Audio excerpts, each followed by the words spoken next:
Imagine a warrior so devoted to honor that he would rather die than break his word. A master swordsman who spent his mornings composing poetry about cherry blossoms.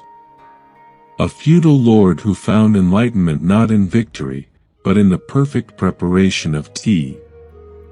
These were the samurai, and tonight, their extraordinary story will guide you into peaceful sleep. For over 1,000 years, these legendary figures walked the misty paths of ancient Japan, creating a legacy that still captivates the world today. But who were they really, beyond the myths and movies? What drove them to live by such an uncompromising code? And how did fierce warriors become masters of art, philosophy, and the subtle beauty of everyday life? Close your eyes and breathe deeply.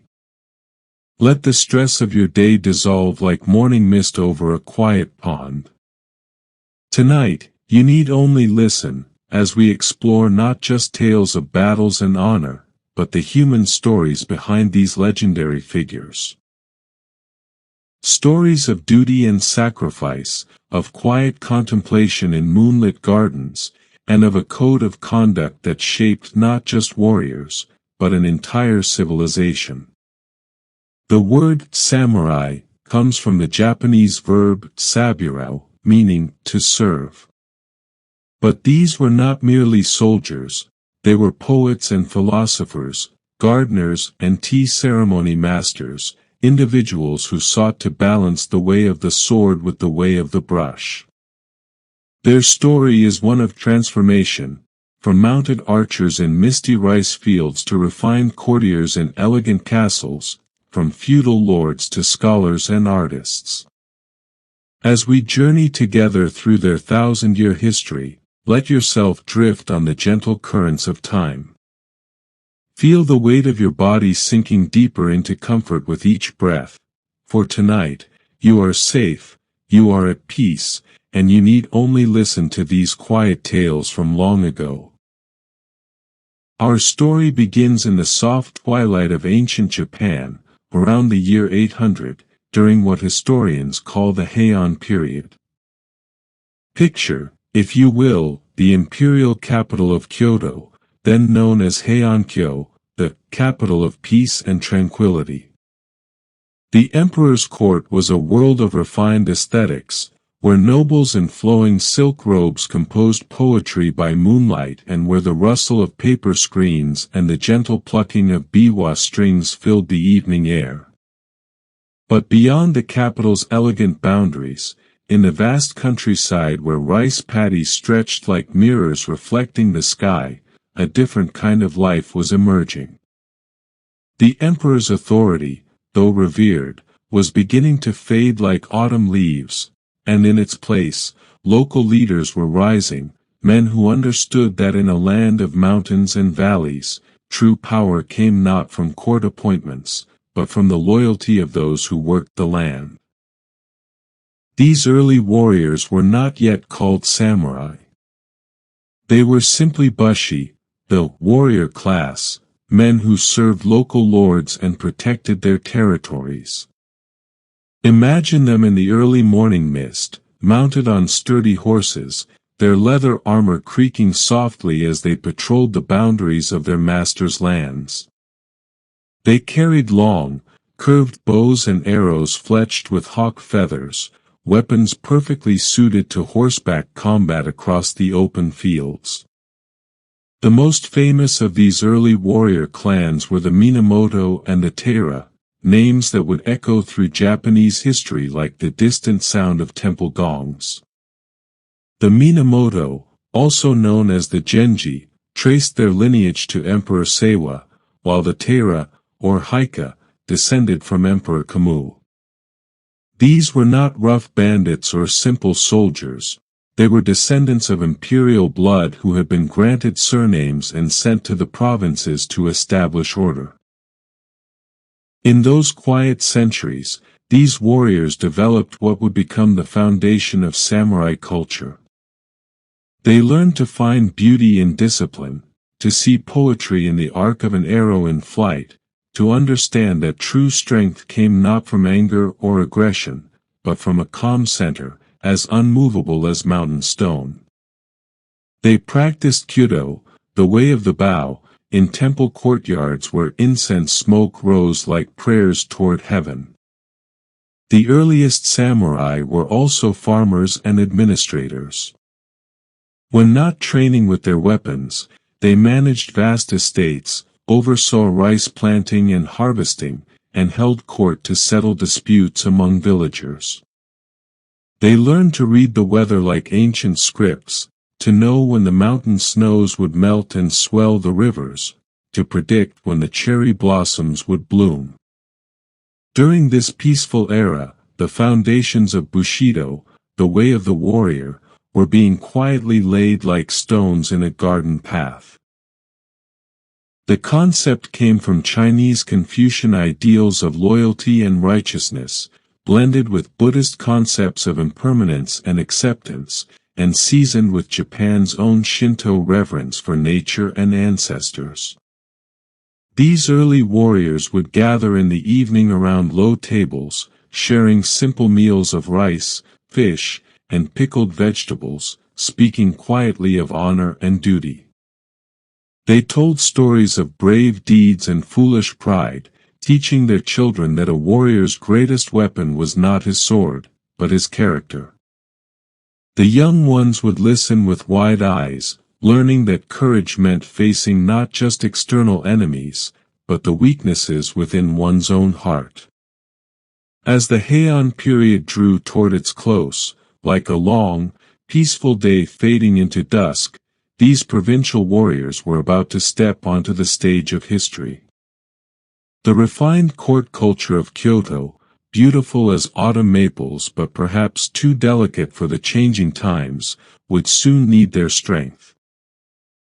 The mists of the late Heian period began to swirl with conflict, as gentle as summer rain at first, then building like a mountain storm. The year was 1180, and the rivalry between the Minamoto and Taira clans was about to transform from whispered court intrigue into open warfare. This conflict, known as the Genpei War, would be as decisive as the changing of seasons, ending one era and beginning another entirely. Picture the scene, across the Japanese archipelago, from the northern mountains of Honshu to the southern shores of Kyushu, warriors were choosing sides. The Taira, led by the proud Taira no Kayamori, had grown powerful at court, their red banners flying like scattered maple leaves across the capital. But in the eastern provinces, a new leader was emerging from the Minamoto clan, a man whose name would resonate through Japanese history like the deep toll of a temple bell, Minamoto no Yoritomo.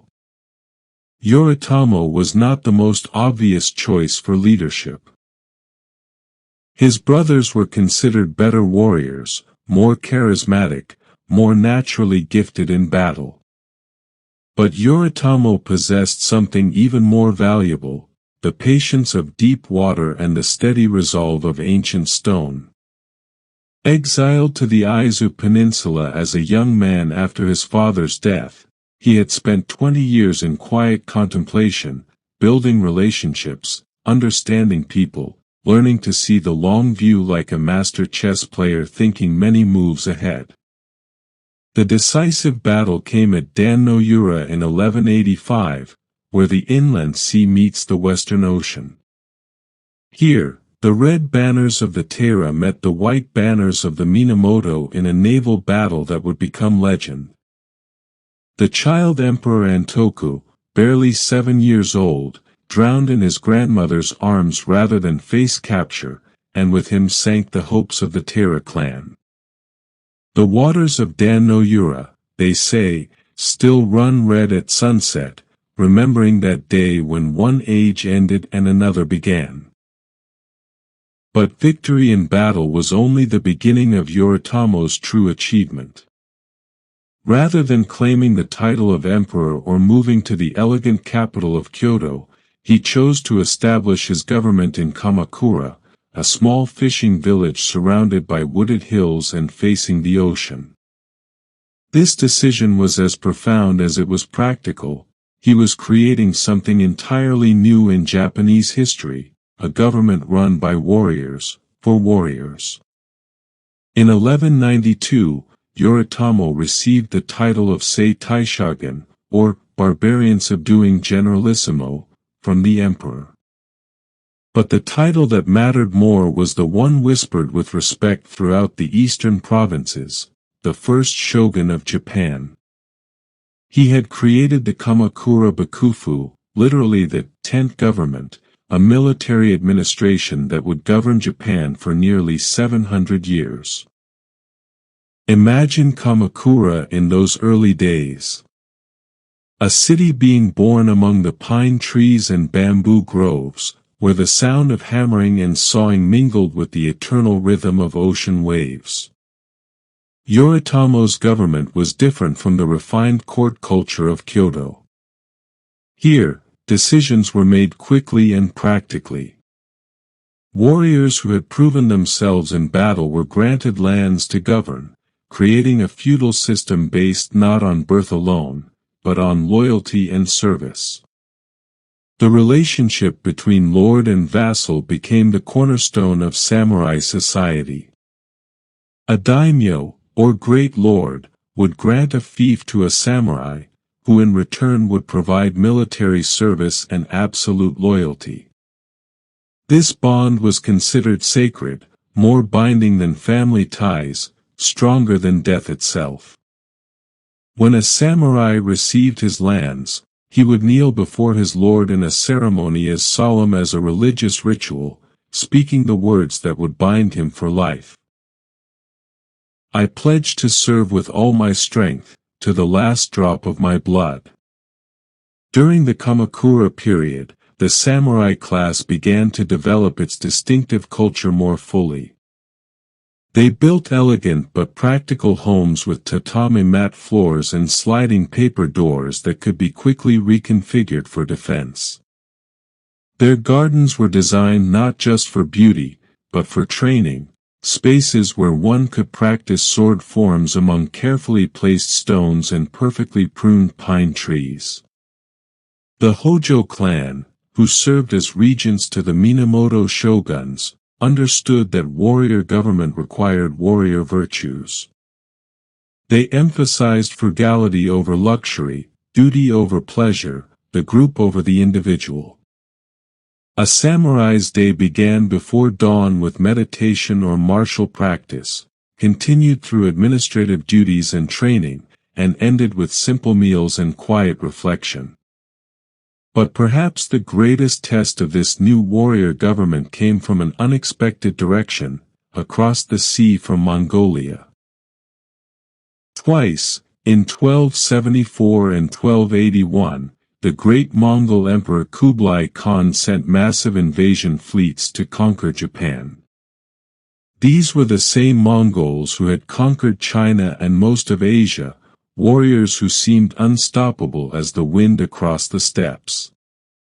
The samurai faced their greatest challenge not in individual combat, but in defending their homeland against overwhelming odds. At Hakata Bay in Kyushu, they fought desperately against foreign tactics and weapons they had never seen before. But the kami, the spirits of Japan, seemed to protect their islands. Twice, great storms arose from the sea, scattering and destroying the Mongol fleets. The Japanese called these storms kamikaze, the divine wind. The successful defense against the Mongols proved that the warrior government of Kamakura was more than just a military organization, it was the guardian of Japanese independence, the protector of a unique way of life that would continue to develop in isolation, like a flower blooming in a secret garden. As the Kamakura period faded like the last notes of an evening temple bell, Japan entered an era that would test the samurai soul as never before. The year 1333 marked the end of the Hojo Regency, and with it began a time of division and uncertainty that would span nearly 3 centuries. Yet from this apparent chaos would emerge some of the most profound developments in samurai culture, like lotus flowers blooming in muddy water. The Ashikaga clan established their shogunate in the Muromachi district of Kyoto in 1338, but their authority was like morning mist, visible but not substantial. The Emperor Go-Daigo had briefly restored imperial rule, creating 2 competing courts, and the very concept of legitimate government became as elusive as shadows cast by flickering candle flames. This period, known as the Nanbakucho or Northern and Southern Courts, saw samurai forced to choose not just between rival lords, but between competing visions of what Japan should become. Into this uncertain world stepped figures who would define the golden age of samurai culture. Ashikaga Yoshimitsu, the third Ashikaga shogun, was perhaps the most remarkable. He was both warrior and aesthete, diplomat and patron of the arts. Under his rule, the warrior class began to embrace refinement without abandoning strength, like a sword blade polished to mirror brightness but never losing its cutting edge. Yoshimitsu built the famous Golden Pavilion, Kinkakuji, in Kyoto, a structure so beautiful it seemed to float on its reflecting pond like a golden cloud descended to earth. Here, samurai lords would gather not for war councils, but for tea ceremonies, poetry competitions, and discussions of philosophy. They learned that true strength included the ability to appreciate beauty, to find peace in carefully arranged flowers, to discover wisdom in the subtle flavors of properly whisked tea. During the Muromachi period, the arts that would forever be associated with samurai culture reached their full flowering. The tea ceremony, or shinoyu, became a discipline as rigorous as swordsmanship. In the confines of a tiny tea house, with movements as precise as martial kata, samurai lords learned humility, equality, and the profound beauty of simplicity. The greatest tea masters taught that the ceremony was really about the meeting of hearts, a temporary suspension of worldly concerns where even the mightiest daimyo could find peace. No theater emerged during this period as the preferred entertainment of the samurai class. Unlike the colorful, energetic kabuki that would later appeal to merchants and commoners, No was spare, elegant, deeply philosophical. Masked actors moved like ghosts across bare stages, telling stories of warriors who had transcended death, of love that survived beyond the grave, of the eternal cycle of karma and redemption. Samurai patrons saw in these performances reflections of their own struggles between duty and desire, between the temporal world and the eternal. The martial arts themselves became more sophisticated during this period. Swordsmanship schools, or ryu, developed distinctive styles passed down through generations like sacred traditions. The Kashima Shinto Ryu, founded in the late 15th century, taught that true mastery came not from technique alone, but from spiritual development. Students would spend years learning not just how to cut, but how to read an opponent's intentions, how to move with the natural flow of energy, how to find the moment of perfect balance when victory was assured before the sword was even drawn. But as the 15th century gave way to the 16th, this cultured world of refined warriors began to crack like ice in spring. The Unin War of 1467 to 1477 shattered the Ashikaga shogunate's authority and ushered in the Sengoku period, the Age of Warring States.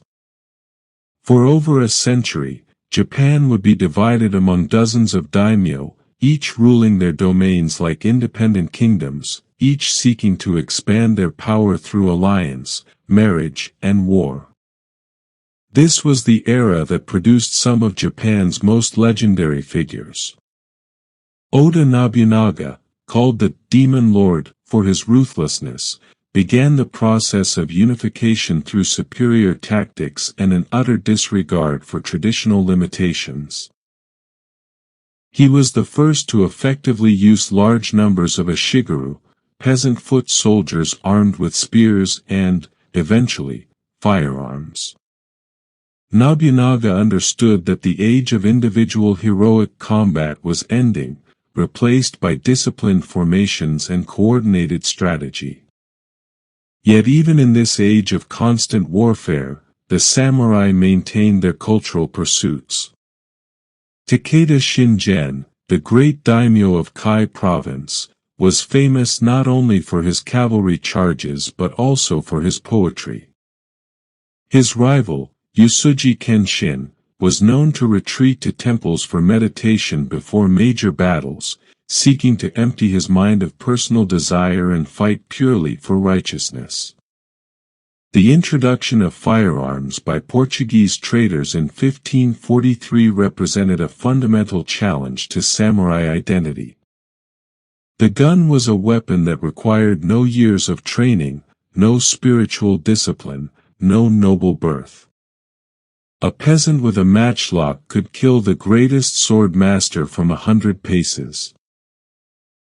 Some samurai embraced this new technology, like Oda Nobunaga, who equipped his armies with thousands of guns and used them to devastating effect at the Battle of Nagakut. Others saw firearms as dishonorable, incompatible with the warrior's way. Toyotomi Hideyoshi, who rose from humble beginnings to become Nobunaga's successor, embodied the contradictions of this era. Though born a peasant, he understood samurai culture better than many born to it. He appreciated tea ceremony, poetry, and the refined arts, but he also grasped that Japan's future required strong central authority. His great achievement was not just military conquest, but the stabilization of society through clear class divisions. His sword hunt of 1588 disarmed the peasantry, making the right to carry swords the exclusive privilege of the samurai class. As the Sengoku period drew toward its close, Japan stood on the threshold of another great transformation.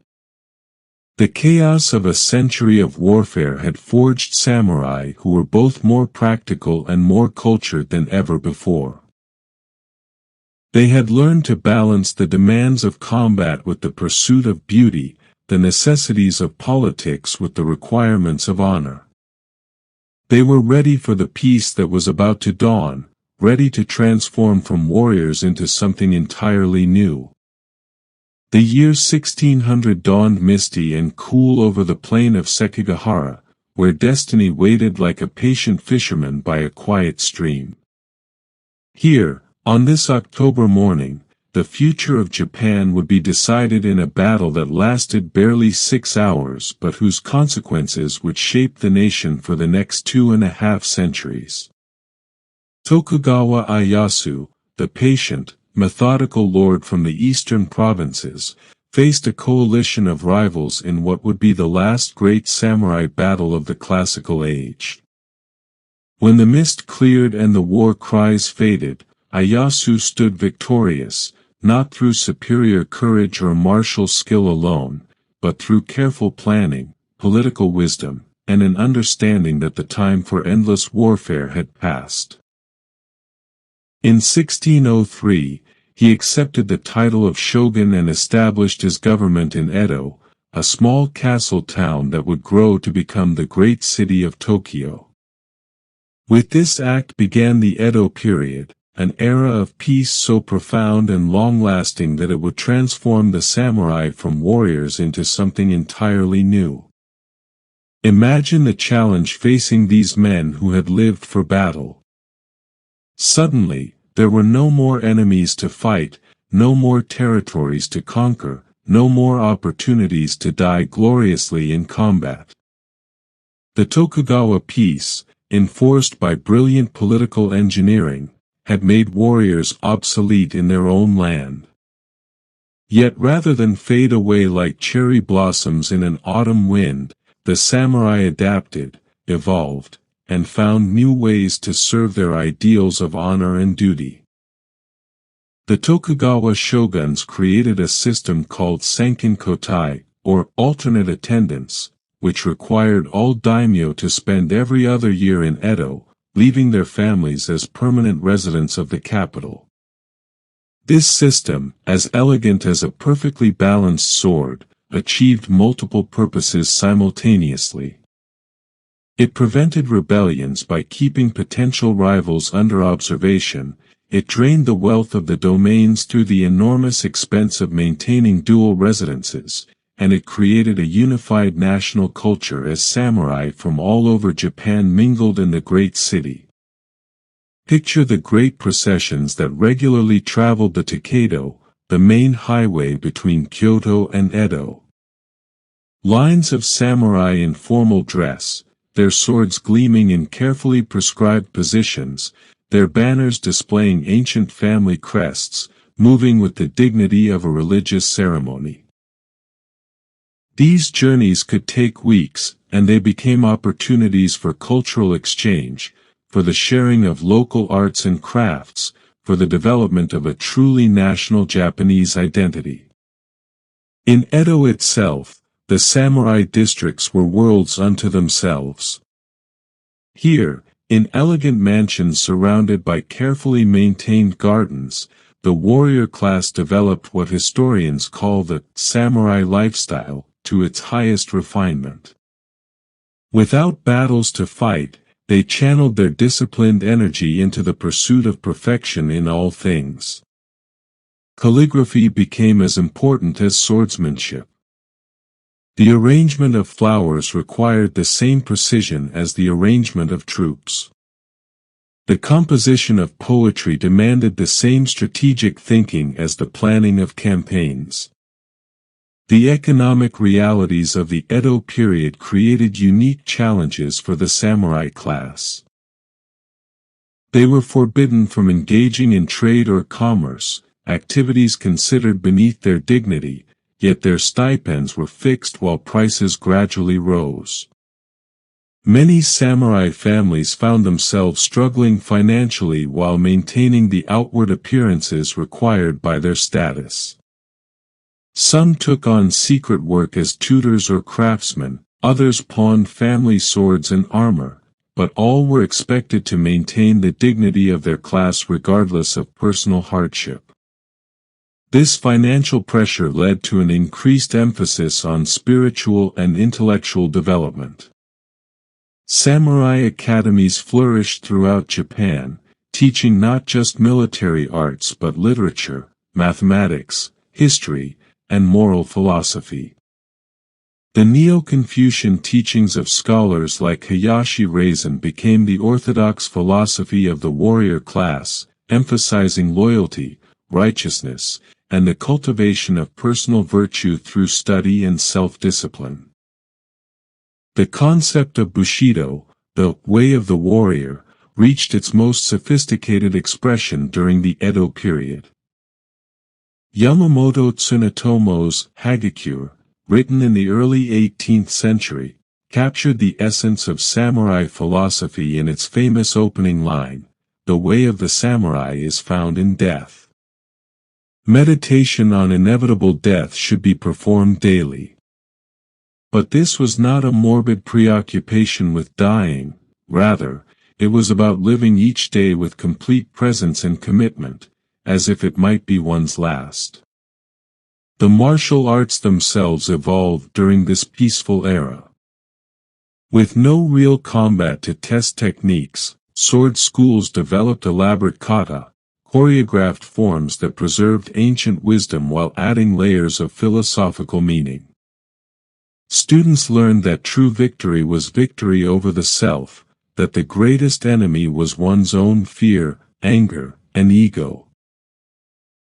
The legendary swordsman Miyamoto Musashi spent his later years not in battle, but in writing and painting, creating works of art that expressed the same principles as his sword techniques. Zen Buddhism deeply influenced samurai culture during this period. Meditation halls and temples became as important as training grounds, and many samurai spent hours in zazen, sitting meditation, learning to find the quiet center from which right action springs naturally. The tea ceremony, flower arrangement, and garden design became forms of moving meditation, ways to cultivate the same mental clarity needed in combat. The arts patronized by samurai during the Edo period reflected their refined but disciplined aesthetic. Ukiyo-e woodblock prints depicted not the chaos of battle, but the elegant pleasures of urban life. Kabuki theater, though officially forbidden to samurai audiences, influenced their taste for dramatic gesture and emotional expression. The haiku poetry of masters like Basho captured the samurai appreciation for nature's subtle beauty and the poignancy of impermanence. As the Edo period progressed, some samurai began to question their role in society. Scholars like Yamaga Soko argued that samurai should justify their privileged position through moral leadership and public service. Others, influenced by growing contact with Western learning through Dutch traders, began to see Japan's isolation as a weakness rather than a strength. By the mid-19th century, as foreign ships appeared more frequently off Japan's coasts, the samurai class faced their greatest transformation yet. The arrival of Commodore Perry's black ships in 1853 would shatter the comfortable isolation of the Edo period and force Japan to confront the modern world.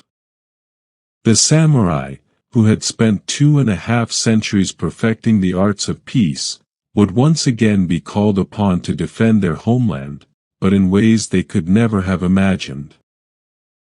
The year 1853 began like any other in the Great Peace of Edo Japan, with cherry blossoms blooming along the Sumida River and samurai practicing their morning sword forms in silent courtyards.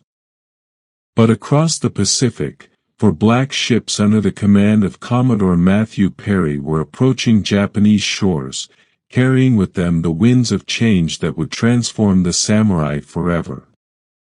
When these ships appeared in Edo Bay on July 8, their steam engines belching smoke like dragons from foreign legends, they announced the end of one world and the beginning of another. For 2.5 centuries, Japan had existed in deliberate isolation, like a secret garden hidden from the world's gaze. The samurai had perfected their arts in this protective seclusion, creating a culture of such refinement and depth that it seemed as eternal as the mountains. But now, confronted with the reality of Western military technology and the demands of international diplomacy, Japan faced a choice that would define its future: adapt or be consumed. The final years of the Tokugawa shogunate were marked by intense debate within samurai circles. Some, called the "Revere the Emperor, Expel the Barbarians" faction, sought to maintain Japan's isolation through military resistance. Others, more pragmatic in their approach, recognized that Japan must learn from the West to survive in the modern world. This philosophical divide split families, ended friendships, and led to acts of violence as passionate as any from the age of warring states. The man who would lead Japan through this transformation was Emperor Meiji, who took the throne in 1868 at the age of 15. The Meiji Restoration, as it came to be known, was both a return to ancient traditions and a leap into modernity. The young emperor proclaimed that knowledge shall be sought throughout the world so as to strengthen the foundation of imperial rule, setting Japan on a course of rapid modernization that would reshape not just the samurai, but the entire nation. For the samurai class, the Meiji Restoration brought changes as profound as spring floods reshaping the landscape. In 1871, the ancient Han system was abolished, and Japan was reorganized into prefectures under central government control.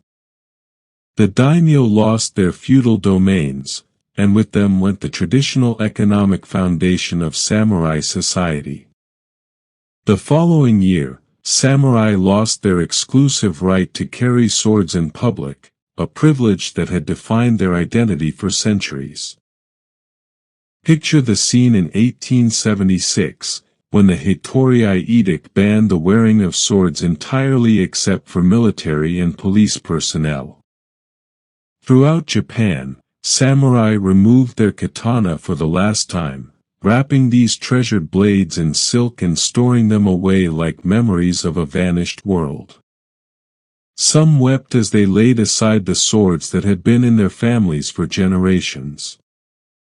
Others felt relief, recognizing that the burden of constantly maintaining warrior readiness in a peaceful world had finally been lifted.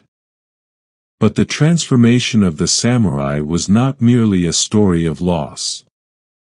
Many embraced the opportunities of the new age with the same discipline and dedication they had once brought to martial training. Fukuzawa Yukichi, founder of Keio University, became a champion of Western learning and democratic ideals. Sakamoto Ryoma, though he died before the restoration was complete, exemplified the samurai ability to adapt, becoming a visionary who saw Japan's future in international trade and constitutional government. The new Meiji government drew heavily on samurai talent and organizational skills. Former warriors became government officials, teachers, police officers, and military commanders.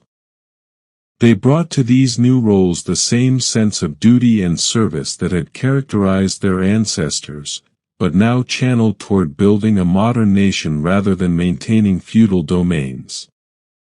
The discipline learned in sword schools proved invaluable in mastering new technologies, new languages, and new ways of thinking about society and governance. Some samurai, unable to accept the changes, chose the path of rebellion. The Satsuma Rebellion of 1877, led by the charismatic Seigo Takamori, was the last desperate attempt to restore the old ways through force of arms. For 7 months, traditional samurai fought against the new imperial army, armed with modern rifles and artillery. The rebellion ended at Shiroyama, where Seigo and his remaining followers chose to die in the ancient manner rather than surrender to the modern world. Their sacrifice was seen as both tragic and noble, the final flowering of the samurai spirit in its original form. Yet even as the classical samurai disappeared, their values and ideals continued to shape Japanese society. The concept of loyalty to one's lord transformed into loyalty to the emperor and the nation. The discipline of martial training found new expression in the rigorous study of Western science and technology. The aesthetic sensibilities developed during centuries of peace influenced Japan's unique approach to modernization, creating a synthesis of East and West that was distinctly Japanese. The samurai spirit lived on in new forms during Japan's emergence as a modern power. The officers of the new imperial army, many of them from samurai families, carried forward traditions of honor and self-sacrifice. The rapid industrialization of the Meiji era was driven partly by former samurai who approached business with the same dedication their ancestors had brought to the way of the sword. The educational system that made Japan one of the world's most literate societies was built on foundations laid by samurai academies.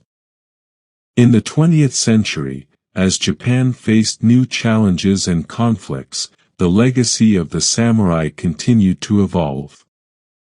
Sometimes this legacy was misused, twisted into justifications for aggression and militarism that the greatest samurai philosophers would have rejected. But at its core, the samurai tradition represented something timeless. The idea that individuals could transcend their personal limitations through discipline, service, and dedication to ideals greater than themselves. Today, in modern Japan and around the world, the samurai continue to inspire those who seek to live with purpose and integrity. Their story reminds us that true strength comes not from the ability to destroy, but from the wisdom to know when and how to use power responsibly. In a world that often seems chaotic and uncertain, the samurai offer a model of finding peace within oneself, of maintaining dignity in the face of change, of serving something greater than personal ambition. The way of the samurai teaches us that every ending is also a beginning, that adaptation and growth are not betrayals of tradition but expressions of its deepest truth. Like the cherry blossoms they so love to contemplate, the samurai remind us that beauty lies not in permanence, but in the grace with which we accept change. As our journey through the history of the samurai draws to a close, like evening shadows lengthening across a temple garden, we find ourselves returned to where we began, not to a place, but to an understanding. The samurai were never really about swords and armor, battles and conquest. They were about the eternal human quest to live with purpose, to serve something greater than oneself, to find beauty and meaning even in impermanence. Tonight, as you rest, carry with you the peace that the greatest samurai sought, not the absence of conflict, but the presence of inner harmony.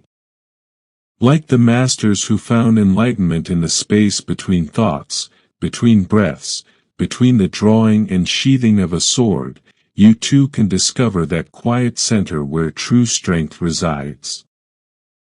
The cherry blossoms that the samurai loved so deeply bloom for only a brief time each spring, then fall like snow on the wind. Yet they return each year, renewed and beautiful, teaching us that endings and beginnings are part of the same eternal cycle. The samurai understood this truth, lived it, embodied it in every aspect of their existence. Rest now, peaceful listener, knowing that the way of the warrior lives on, not in violence or conflict, but in the daily choice to face life with courage, to treat others with respect, to find beauty in simple moments, and to serve ideals that will outlast our brief passage through this world. Like the sound of temple bells fading into silence, like moonlight on still water, like the gentle fall of cherry blossoms. The spirit of the samurai reminds us that true victory is victory over our own limitations, true strength is the ability to remain peaceful in the midst of chaos, and true honor lies in living each day as if it were both the first and the last. Sleep now, and dream of misty mountains and quiet gardens, of ancient wisdom and timeless peace. The way continues.